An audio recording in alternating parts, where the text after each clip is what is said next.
வணக்கம். Notebook LMI உங்களின் பவர்ஃபுல்லான இரண்டாவது மூளையாக எப்படி மாத்துவதுன்னு இன்னைக்கு நாம பார்க்க போறோம். பெரிய ஏஐ சாட் ஹிஸ்டரியில உங்க பெஸ்ட் ஐடியாஸ தொலைச்சிட்டு தேடி இருக்கீங்களா? நிஜமாவே கடுப்பா இருக்கும்ல? இதுக்கு காரணம் ஆரேஜி அம்னேஷியா. இப்ப இருக்கிற ஏஐ பழையதெல்லாம் மறந்துட்டு ஒவ்வொரு கேள்விக்கும் புதுசா தான் பதில தேடும். இதுக்கு ஆண்ட்ரே கார்பதியோட சூப்பர் தீர்வு தான் எல்எல்எம் விக்கி. இதுல உங்க நாலேஜ் தானாவே தொடர்ந்து வளர்ந்துகிட்டே இருக்கும். இதுல 3 ஸ்டெப்ஸ் இருக்கு. டேட்டாவை உள்ள கொண்டு போறது, விக்கில கேள்விகள் கேட்கறது, அப்புறம் பிழைகளை சரிபார்க்கிறது. சீக்கிரம் மறக்கிற சாதாரண ஏஐயை விட நாளுக்கு நாள் வளரும் அழிவுத்தளம் ரொம்பவே பெஸ்ட். இதை எப்படி உருவாக்குறது? இதுக்கு கூகுளோட நோட்புக் எல்எம் தான் சரியான பேஸ்மெண்ட். ஆனா இத முழுசா யூஸ் பண்ண சில எக்ஸ்ட்ரா டூல்ஸ் வேணும்.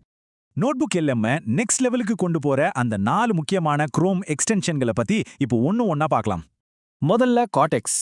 இது உங்க நோட்புக் எல்எம் ஒரு பயங்கரமான மாஸ்டர் கண்ட்ரோல் ரூமா மாத்திடும்.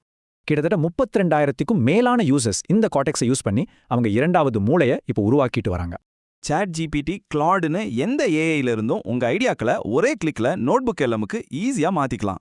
தனித்தனியா சிதறி கிடக்கிற டேட்டாவை தேடாம எல்லாத்தையும் ஒரே இடத்துல வச்சு மேனேஜ் பண்ண இந்த டேஷ்போர்ட் ரொம்பவே ஹெல்ப் பண்ணும்.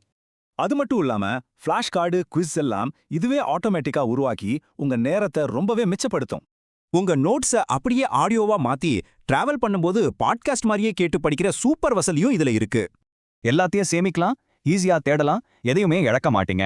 இதுதான் கார்டெக்ஸோட சிம்பிள் பாலிசி. அடுத்தது ஆங்கி என்எல்எம். நோட்புக் எல்எம்ல இல்லாத ஸ்பேஸ்டு ரிப்பிட்டேஷன் முறையை இது ரொம்ப சூப்பராகவே சரி செஞ்சிரும். ஃபிளாஷ் கார்டுகளை சிஎஸ்வியா மாத்தி அங்கில அப்லோட் பண்ணி படிக்கும்போது உங்க மெமரி பவர் கண்டிப்பா அதிகமாகும். கஷ்டமான மேக்ஸ் ஃபார்முலாக்களை கூட அதோட ஃபார்மேட் மாறாம அப்படியே எக்ஸ்போர்ட் பண்ண முடியறது தான் இதோட பெரிய பிளஸ். மைண்ட் மேப்களை வெறும் இமேஜா மட்டும் தர்ற நோட்புக் எல்எம்மோட குறைய தீர்க்க மைண்ட் மேப் எக்ஸ்ட்ராக்டர் ரொம்பவே யூஸ் ஆகும். இது மூலமா உங்க மைண்ட் மேப்களை XML இல்லனா OPML ஃபார்மேட்ல மாத்தி எக்ஸ்மைண்ட் மாதிரி டூல்ஸ்ல ஈஸியா எடிட் பண்ணலாம். கடைசியா நோட்புக் எல்எம் டூல்ஸ். பெரிய அளவிலான டேட்டாவெல்லாம் மேனேஜ் பண்ண இது ஒரு செம்மையான all in one tool. YouTube playlist, பல வெப்சைட் லிங்க்ஸ்னு எல்லாத்தையும் மொத்தமா சேர்த்து கலர் டேக்ஸ் வழியா ரொம்ப ஈஸியா அரேஞ்ச் பண்ணலாம். இது எல்லாத்துலயுமே ஃப்ரீ வெர்ஷன்ஸ் இருக்கு. அதோட ப்ரோ வெர்ஷன்ஸ் கூட ரொம்பவே கம்மி விலையில தான் கிடைக்குது. இந்த டூல்ஸ் எல்லாம் யூஸ் பண்ணும்போது உங்க வேலைகள் ஈஸியாகி உங்க நாலேஜ் தானாவே பல மடங்கு வளரும். சரி, எல்லாம் ஓகே. இன்னைக்கு உங்க ரெண்டாவது மூளையில இருந்து எந்த புது ஐடியா உருவாக போகுதுன்னு சொல்லுங்க.